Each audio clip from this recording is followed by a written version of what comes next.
Welcome everyone to our season finale episode, Madrid. Serrano style, Malasaña night, and Yayos for days. So this episode, we are in Madrid, a city that wears heels and sneakers, a Rolex, and a tattoo sleeve all at once.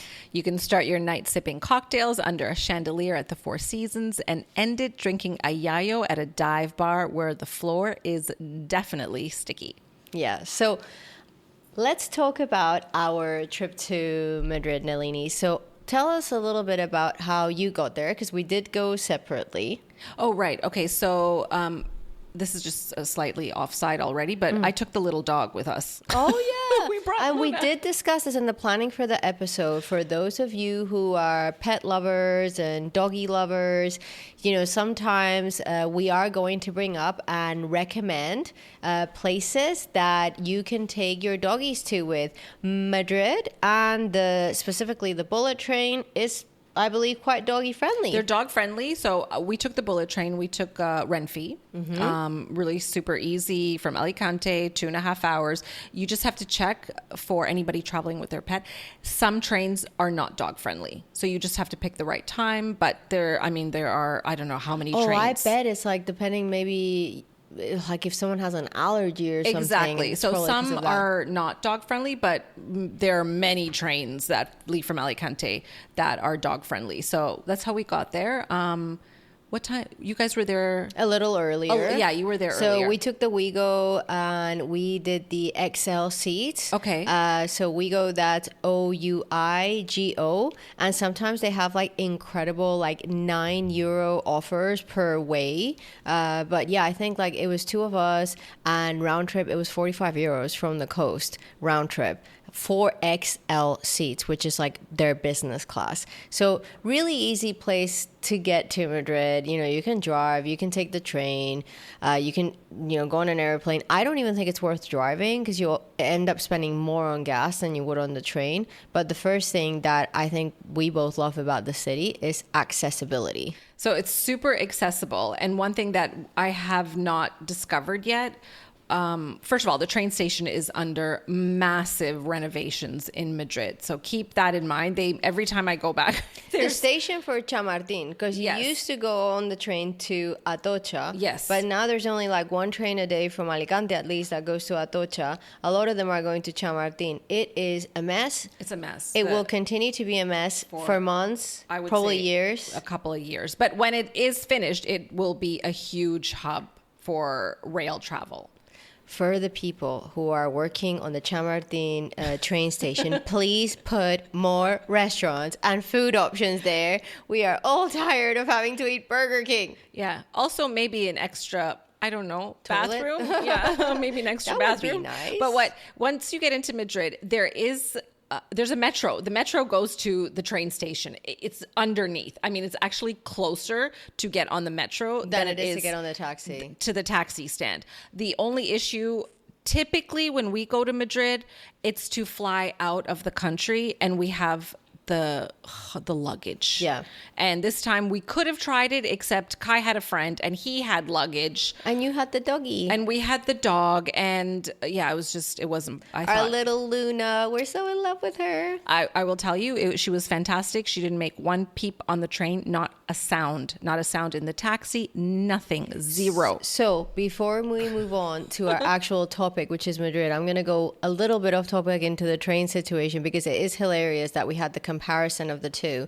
Nalini had, Luna, who is this well-behaved, absolutely gorgeous puppy that didn't say a word or a bark or a peep, on the way going to Madrid. And on the way back, nothing. On the return, we were going in separate trains, and I told her afterwards we had a very different experience of a wonderful lady with her little dog who must have been going through like a panic attack or something. And the dog, not the lady. Well, and almost giving everybody else a panic attack because the poor puppy sat there for 2 hours and 20 minutes going like this, and the lady wouldn't stop saying like, if you don't shut up, I'm gonna put your muscle on. And I kept like can you please leave him alone? Like, go to the corridor, like leave the actual cart. It's driving everybody mental. And you're snoring. Oh, yeah, yeah. And there's someone snoring behind and someone else like looking at an inappropriate Netflix program. And I'm like, oh my goodness, this is like, you know, the wonderful, the real Spain. Yeah, that's real life. It happens. Yeah, I mean, we had a very quiet journey. That doesn't mean it couldn't have happened to us. Absolutely. The amount of times I've gone to Madrid, I don't think I've even really scratched the surface of all the things that there are to do there. Oh my goodness, it's such a huge, and not just the things to do always, but the events. So, you know, we'll talk a little bit about kind of our one day, because we were just there for a day. Yeah, it was a jam-packed day. We started with, we met for lunch. Yes. So we stayed at a nice hotel, JW Marriott. Very much recommended. It is a little bit on the pricier end. Yes. But the JW, beautiful locations, right across the Four Seasons. So there's a lot happening there. A lot happening. Yeah. Even if you're not staying at the Four Seasons, you can, you know. You can just go in for a drink or, you know, check out the lobby. They have lovely restaurants there. But we ate lunch at Lilong, which is an Asian restaurant.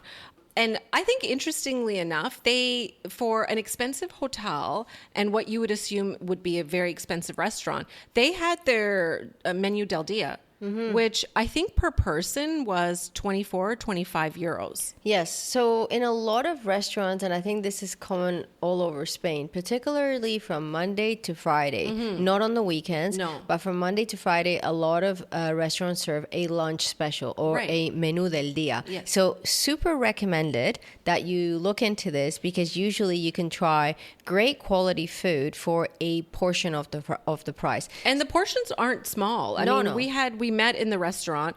We had a lovely sommelier who was more than excited to share all his knowledge with us, and gave us recommendations, gave us, you know, a real history of we drank a sparkling wine, what we were drinking, some cava.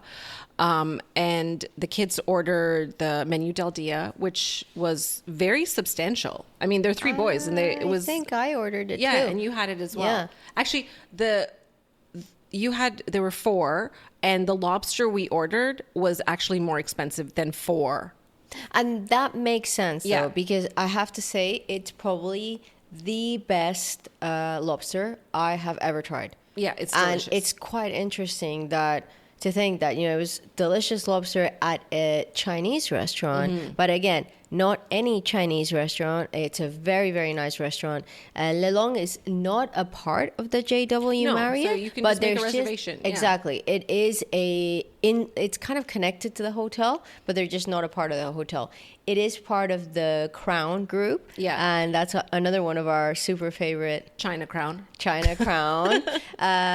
out China Crown. Please invite us. Like, we absolutely love their duck. You know, China Crown's a really great restaurant, a great option in Madrid.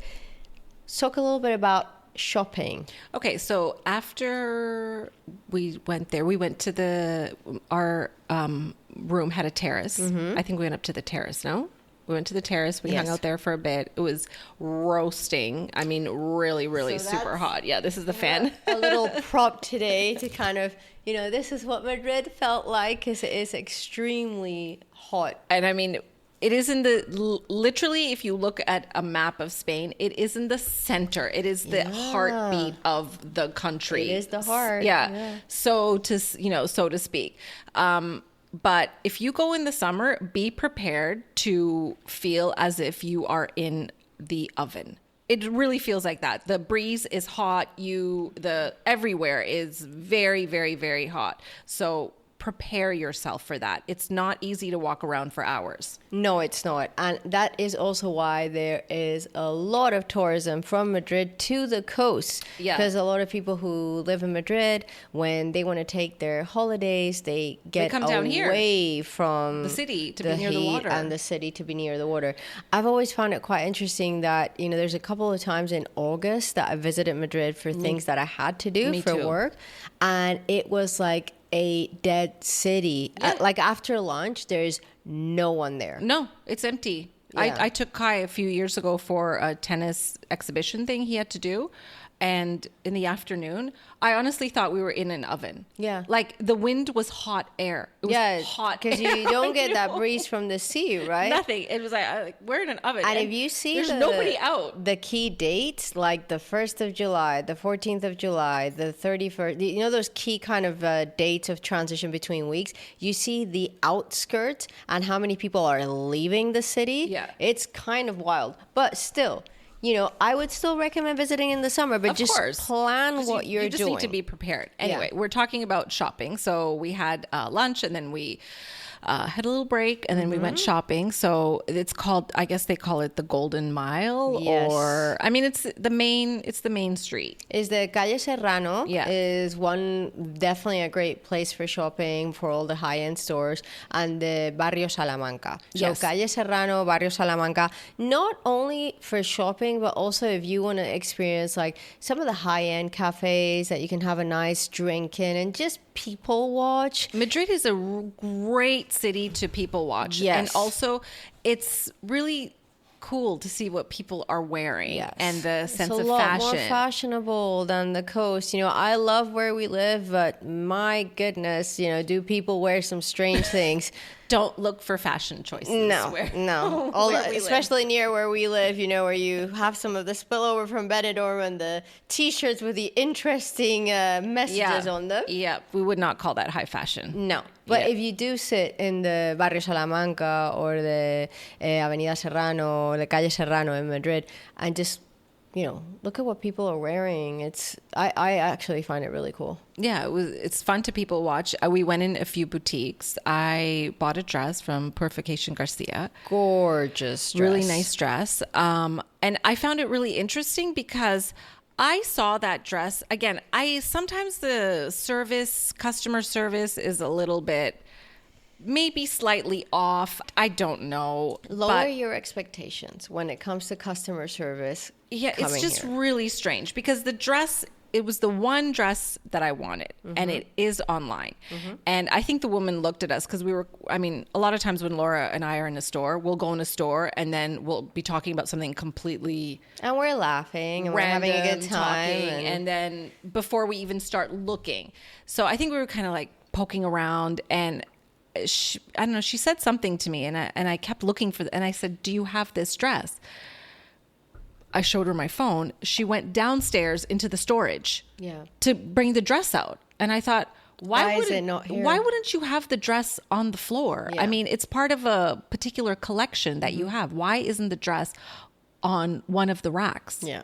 It's very strange. Anyway, I did end up buying the dress because I liked it. So I can't wait to see you in it. It's such a gorgeous dress. Purificación García is a really great Spanish brand. It is actually a really nice brand. It is lovely materials. Nice materials.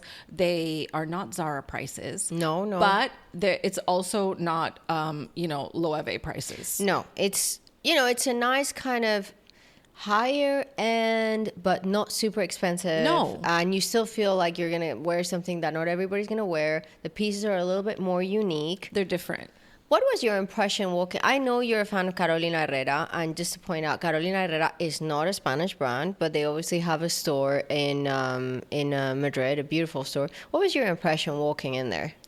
I think, you know what? I just think the stores, a lot of the high-end stores are not busy. No, they're not. The Loewe store is busy. My son went in the Loewe store, and but they have waiters, like servers, walking around with drinks. So I think people just go in there to have a drink. You know, we did speak about Loewe and the Mercado San Miguel. We're gonna have to do many trips to Madrid to fully understand the city to the depth it deserves.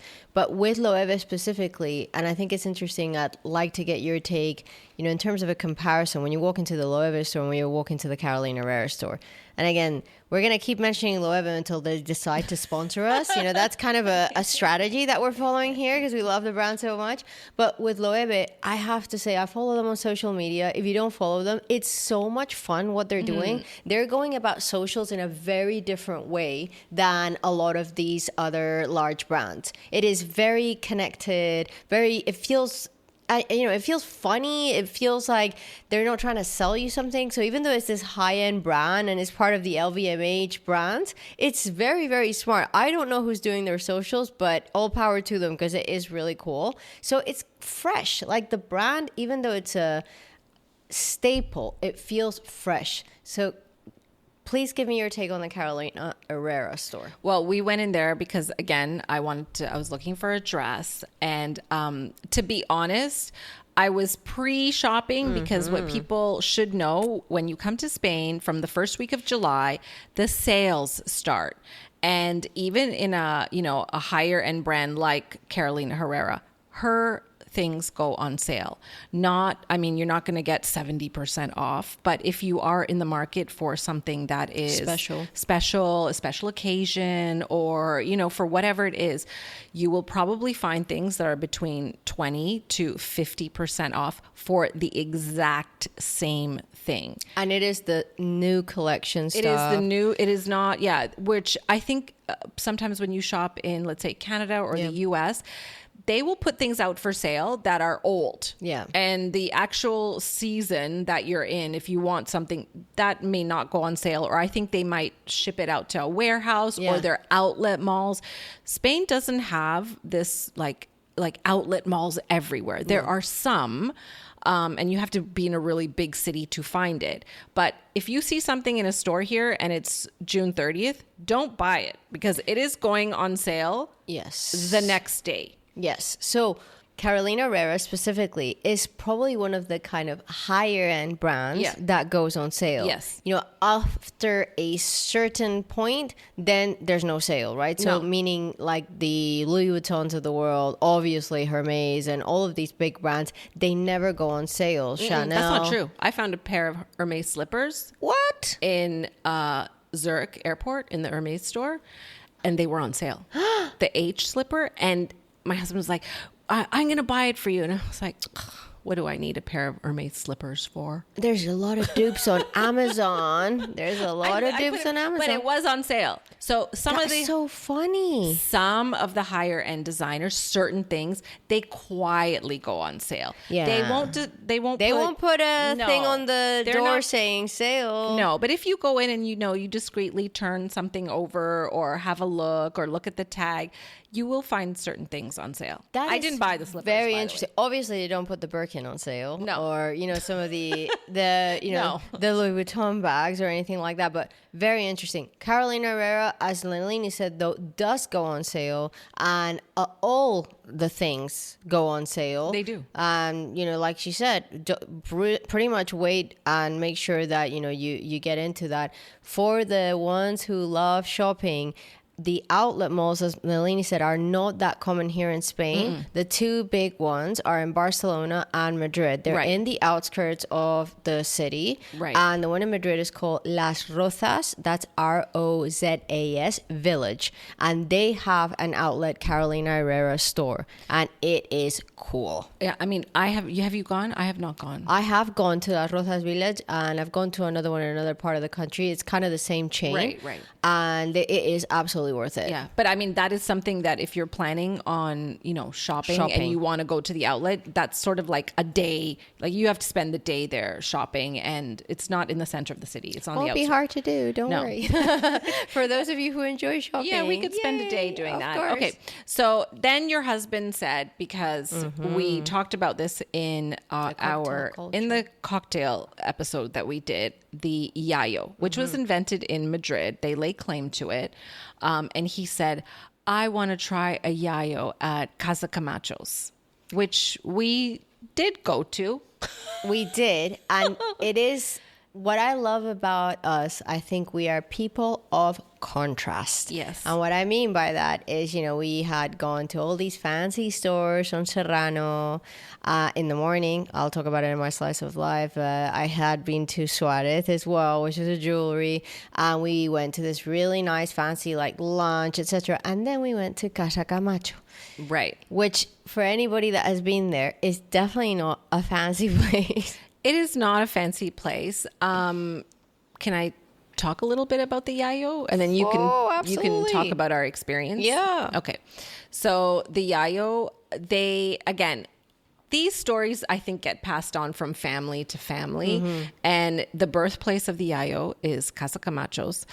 They believe it was just a way of, elevating this little drink, vermouth, turning it into something, because it was really after the fall of Franco and in the capital city that people now started to come out and to enjoy life and to meet in cafes and talk and have debates and politics.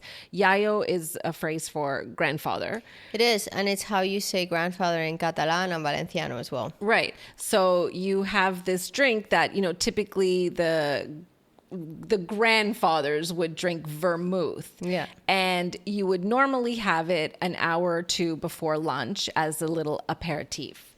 So there's all sorts of stories, and I've read a couple of interviews where they've spoken to the owner or the current owners that has been passed down.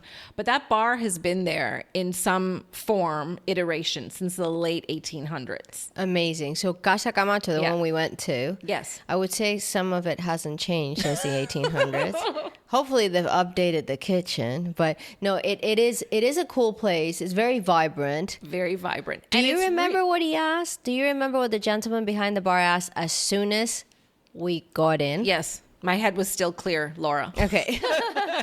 What did he ask? Tres yayos. Tres yayos? Because 3 of us walked in and they knew we were going to order yayos. Yeah, we clearly look like tourists. I think I was wearing a big hat and something. The hat gives us away sometimes. And the hat. We were probably carrying, we had the shopping bags and we all, From Purificación García. Yeah, and the people who are in there, for the most part, the time that of the day that we were there, they were locals. They were all locals, I think, except us. Yeah. And prepare yourself because it is loud. It's loud. He shouts, and when the bar gets too loud, what does he do? Do you remember? I do, but go ahead. He rings a bell. Yeah. Like a school bell. Like it's ding, attached ding, to the ding. wall, and he rings this bell like this, and the whole bar goes quiet, and he basically tells everybody, stop making so much noise, because I don't think he can hear. No. He actually says, lower your voices. Bajar el volumen, bajar la voz. Yeah. Because also the neighbors. Exactly. And it is and it's a tiny 4 p.m. and you can't hear yourself No, thinking it's a tiny little bar. It's very funny. He rings the bell. Everybody's silent like they're in school. And you get in trouble, and then you continue to have your little drink and your little whatever snack. They got chorizo and chips. Not the same experience as in the South or in Granada, where you're going to get tapas with your drinks or anything like that. Still super affordable. I think it was a couple euros for a yayo. I can't remember.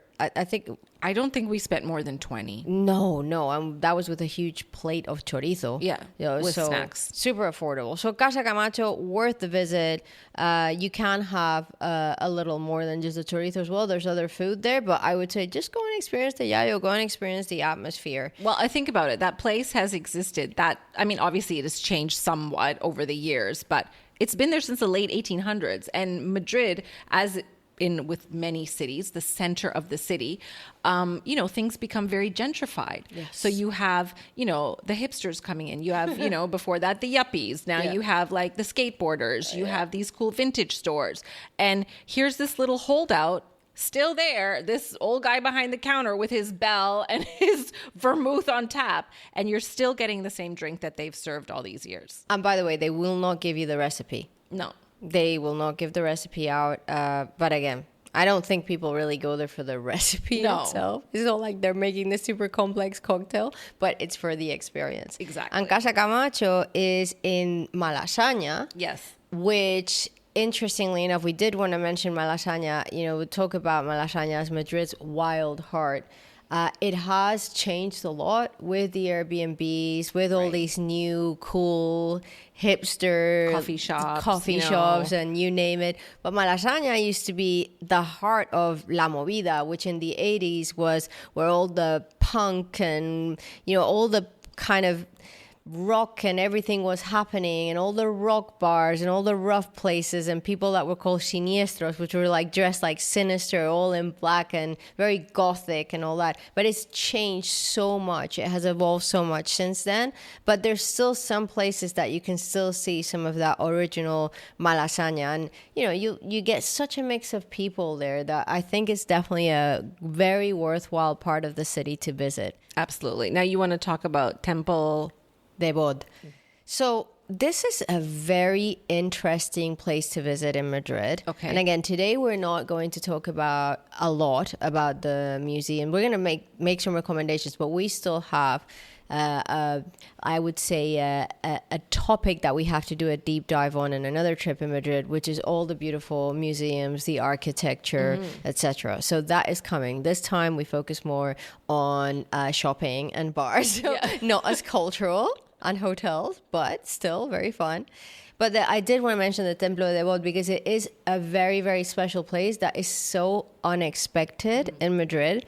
So it is a 2,200-year-old Egyptian temple that was gifted to Spain, and it is in the Parque del Oeste in Madrid. So you can go and watch the sunset there. Again, I seem to be obsessed with dates, but it's a really great place for a date. It's a very beautiful place, and the energy is very, very special. So definitely recommend checking out the Temple of Debod, and that is Debod. I don't know since when it has been in Madrid. Need to look that one up, but it is like the most fantastic infrastructure there, coming all the way from Egypt, near the center of Madrid. And I think another part of the city that maybe gets overlooked are the parks. They have a Royal Botanical Garden, which is quite nice. I don't think I've been to a garden there. I don't know if that was the one a few years ago, but they also have Casa de Campo, and there's the other really big El Parque del Retiro. Yes. Yeah. So even though Madrid is landlocked, within the gardens, you sometimes find a lake. There is a lake where you can, I think, kayak or, you know, I think that Casa de Campo has like a little beach area, like a man-made beach, I think. And the Royal Palace is one of the largest in Western Europe, and it is open to the public. That's amazing. So you can, I mean, obviously not their private quarters, but I want to go see the Queen's bedroom, please. But the palace it's accessible. You can buy tickets and you can go in and you can have a lovely tour. And the tickets are not expensive. They're under 20 euros each. So if you're in the city in the summer, that's really a great place to check out because you will be inside. I think the other thing that's worth noting about, Spain is cultural visits or cultural outings are usually quite inexpensive. Like we talked about the Guggenheim, the museums, the theater, you name it. You can really, really, soak yourself in a very cultural environment for not a lot. No, and I think what people should realize is that they keep it affordable for Spanish people, not for the tourists. It's not for somebody coming for a vacation. It's for people who live here. And there's a lot of subsidies here for the youth to be able to afford. There's actually like a cultural bono that they call that you can actually use to, I think it's like the cinema, concerts, and of course a lot of people actually use it for like festivals and concerts because it's like music. But hey, why not? It's also culture. You don't have to go to the opera to call it culture.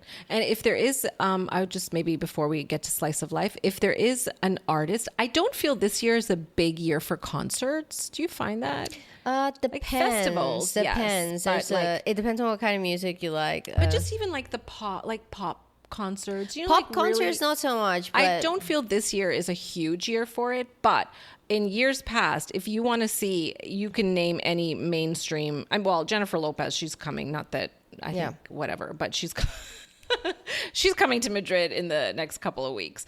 But do you want to go? I'm not here. Otherwise I would have gone, actually. I mean, yeah, I think she's I super tried to cool. rope people in to go to see Slipknot a couple of weeks ago, but it didn't work. Though, like the metal and the rock scene and everything is amazing here in the summer. You can see all kinds of groups. No, and you can see from, retro bands to up and coming bands. Oh, yeah. But Madrid's a great place to actually see a They concert. have the We Think Center, which is huge. And the It's a tickets beautiful tend to venue. be a little bit more affordable than what you would pay in other cities. They are way more affordable. I have done my homework with this. Like, you try and see the same concert in London and in Madrid is usually a slightly different price. Yeah, absolutely. So yeah. So, Slice of Life coming next.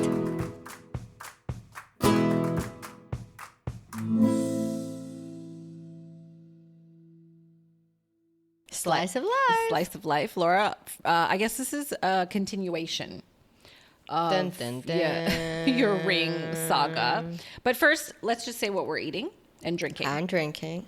So we decided to revisit the Yayo, and cheers. Cheers. Which we never have drunk a Yayo in the show. No, I think made it. We made it. You made it, but I think we drank the Made in Spain cocktail for the cocktail episode.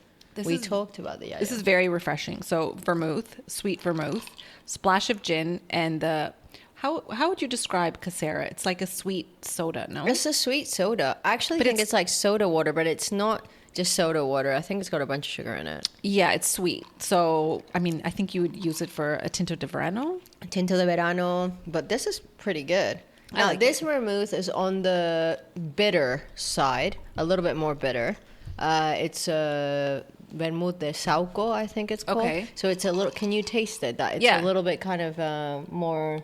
But I think if you were to make it, you can use definitely a sweet vermouth. Yeah, but I quite like it. Yeah, it's very delicious. refreshing.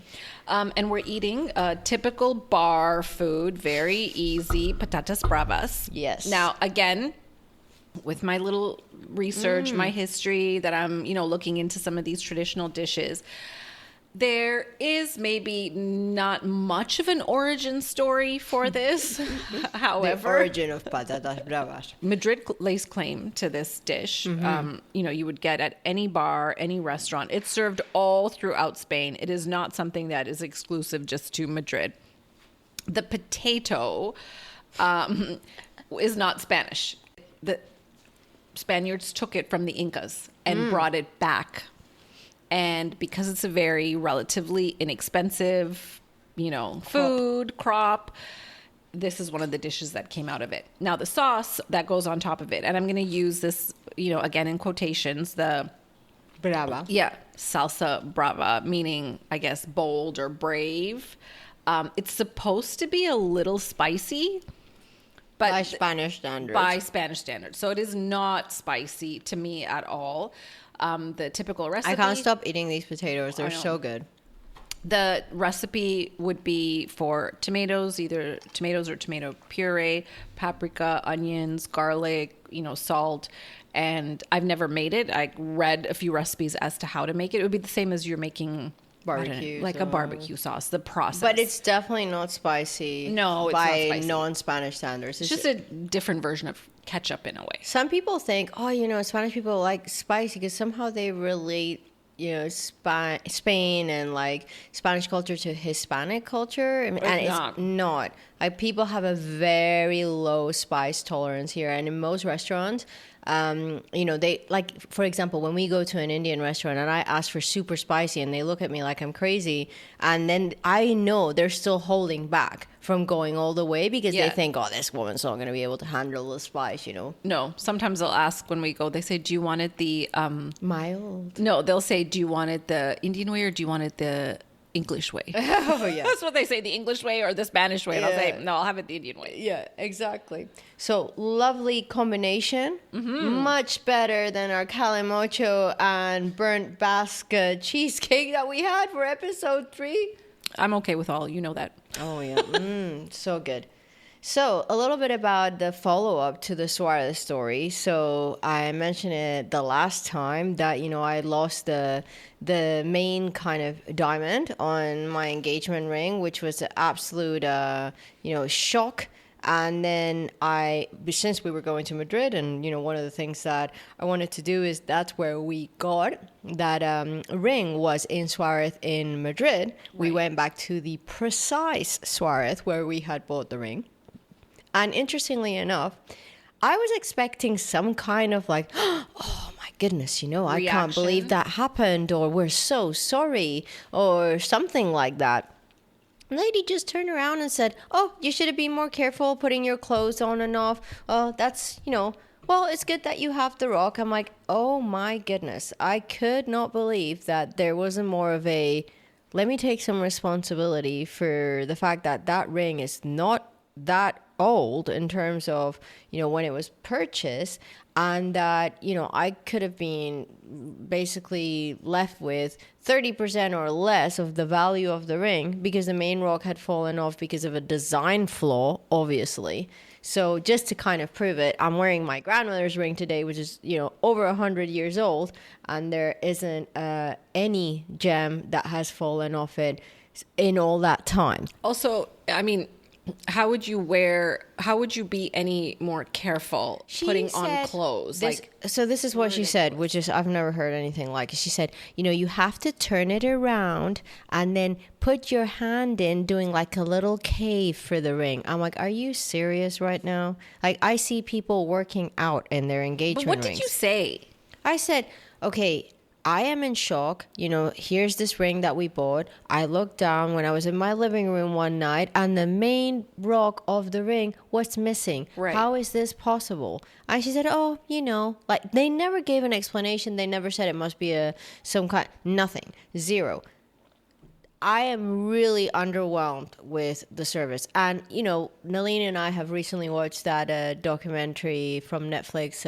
Nothing Lasts Forever. Nothing Lasts Forever. And I declared that I never want any real diamonds again because I think it just doesn't make any sense. So for those of you that like real diamonds, all the power to you. But I recommend watching the documentary. So I actually turned around and asked them, do you have lab-grown diamonds? Right. And the lady looked at me like I was asking for something obscene. Wow. Like, oh my God, how dare you ask for a lab-grown diamond in here? I'm like, well, it's the future. So, but did you get upset at all, or did you just accept that she's just going to be this way? Well, I could see no one was going to respond any differently in the store. They were just being stuck up. And like, yeah, whatever. But my big thing is, okay, I know you may not do anything to kind of make me feel any better or anything like, but at least be empathetic. Like, oh my God, I can't believe you went through that, or what a, terrible situation. Nothing. Wow. It's really, really underwhelming service. And there is a bit of a theme here when it comes to higher end stores and so on, just being a little bit like not inviting. Well, also, it's not like you bought a pair of shoes. No, it's your engagement ring there. And actually I found out from someone that I know very well that in Asia, apparently, there is a whole kind of thing about, if you lose your wedding ring or your engagement ring, it means that your marriage is doomed to fail. Oh my God. And, there's like all this like superstition around it. I was like, well, I'm thankful it was only the diamond and not the ring. But, there is a lot of superstition around rings, and especially engagement rings and wedding rings, and they should have been nicer and more empathetic. And for me, it's like I'm starting to kind of go in the direction of big brands like Suarez, you may be better off going somewhere more local, somewhere that is like a smaller designer, and that you're trying to really help kind of give a boost, than going to the bigger brands because they're not going to give you the service. No, that's actually really terrible customer service. Yeah. And often, I mean, for me, I have a language barrier here, so I tend not to get as worked up about things just because I don't like conflict. No. I agree. I mean, but at the same time, I mean, did they offer you something to drink? No. Like, here, have a seat, have a drink. I had a drink offered to me when we were shopping for the ring in the first place. Yeah, of course. Not this time. Yeah, no. Nothing. It was really bad. And I just have to say that it just has put me off this whole kind of, what's the point? Yeah. Well, that's terrible. Do better, Suarez. Yeah. And they charge me, even though it's, not really a lot, but they also immediately said, oh, we're going to have to charge you to fix that. I'm like, Right. And no apology, no drink, no Nothing. bottle of water. Here, sit down. Let's talk about it. Oh, we sat down while she was estimating how much it was going to take to fix it. That's it. Can I just do like a quick aside here before we wrap up? I went to the Swarovski store in Vienna over the weekend, and I'm always looking at these lab-grown diamonds. I'm very fascinated by it. So I went upstairs, and Wait, is Swarovski from Vienna? Yeah. Ooh. It's from Austria. It's an Austrian cool. company. And I said, I'm just interested in the lab-grown diamonds. I want to see the biggest one that you have. Oh, my God. Like whatever you have in the store. I want to see it in person, you know? So she's like, can I get you a coffee? Can I get you a glass of champagne? And this is a very busy store in the center of Vienna. And then I heard a lady come upstairs and she said, I heard that you offer coffees or champagne, even if you don't buy anything. She's like, yes, we do. Would you like something? And she's like, yes, I'd like a glass of champagne for myself and my mom. Aww. And they had a glass of champagne standing there. And the woman in the store said, we even have clean toilets if you need to use it. And I was like, wow, what customer service. I mean, they're just people poking around, you know, kind of looking, a really beautiful store.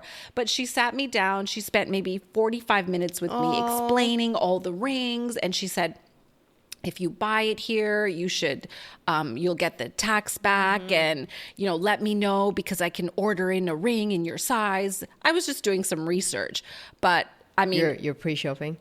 I'm pre-shopping. I'm pre-shopping. But I'm trying to give you the contrast. So you have a 100%. diamond ring. That was a lab-grown diamond in Swarovski. Like, that's a huge difference in how they treat it. I know. It's Two just people. I've always said for years that I don't get this is not every Spanish store, of course not, or every business here, but there is definitely a lack of customer service here that, you know, this is the next step for a country so focused on tourism to be able to treat people the way they deserve to be treated. My favorite is when I ask a question and this is the answer I get. No. You mean like our friends from Sahati? No. No. And they just kind of walk away. Okay, fine. Thank you very much for that. Thank you so much. If I could speak your language fluently, Yeah, this would have I been would, an I argument. would tell you exactly what I thought about your no. Okay, so, All right, so- with that, actually, this sentence of the day ties in a little bit really? today. Okay, I have no idea. Ooh, so after the sentence of the day, we will give people a little bit of a teaser or a sneak peek into what's coming in season 4. But for the sentence of the day, and this one's kind of interesting. Okay. La confianza da asco. The confidence of... Can you spell the last word? La confianza da asco. You know what asco means? A-S-C-O. So, actually, the literal translation is where there's trust, it gets gross. Really? Yes. And it basically talks about la confianza da asco, meaning that, you know, when you're like, let's say, for example, live with someone and, you know, they're very close to you, but you get to see sides of them that you don't really want to see. Yes. You know, like when, you know, people burp or people whatever, you know. La confianza da asco, meaning like, oh my God, you know, like sometimes when the people who you get closest to sometimes obviously let their guard down and and we all do it, you know, let our guard down and kind of sometimes let the worst side of them come out. Not me, Laura. I waft down the stairs every morning looking like this. Yeah, I know. I'm joking. I do not. That's why she won't share a room with me, because I heard there's a little bit of snoring going on or something, and she will not share a room with me. She's like, we'll share a room. I'm like, Laura, I snore. No, and she's like, no, we're snore, not going Laura. to share a room. I'm like, okay. So that's what it is. So la confianza. I like it. I like yeah, that. it's a cool one, and it really kind of talks to, like, you know, when just you get close to someone, and also like they kind of like show sides that you're like, really, like you didn't show this when we were dating, you know, like interesting. Okay, so season 4 preview. Okay. So we're gonna do a summer roundup. Yes. And next we're gonna do the Tabarca? starts with a T. Tabarca? Tabarca. Yeah. Tabarca before Toronto, we're Yes. calling it, Yep. because we're going to Tabarca before Nalini takes off to Toronto.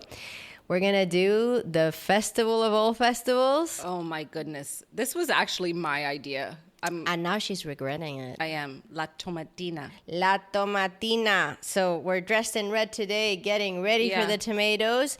And then we are revisiting our wonderful Benidorm for the Benidorm Pride. Right. I'm excited for that, actually. Yay. And Nalina's going to get to experience mature pride. Yeah. Which is a thing within itself. And then we'll be diving into Alicante, which is actually a city nearby that we have never explored on the podcast, that has won the gastronomic city of Spain in 2025. Yeah, that's So, exciting. And again, a very accessible city with a train station and an airport. Yes. So So- we get to try a bunch of food so we can talk to you about it. And we are very excited about that. Please follow us. Please leave comments. Please connect with us on social media. We can't wait to hear from you. Thank you for joining us Yeah. for season 3. Okay, here. Cheers, Laura. Cheers. All right. Bye for now. Bye.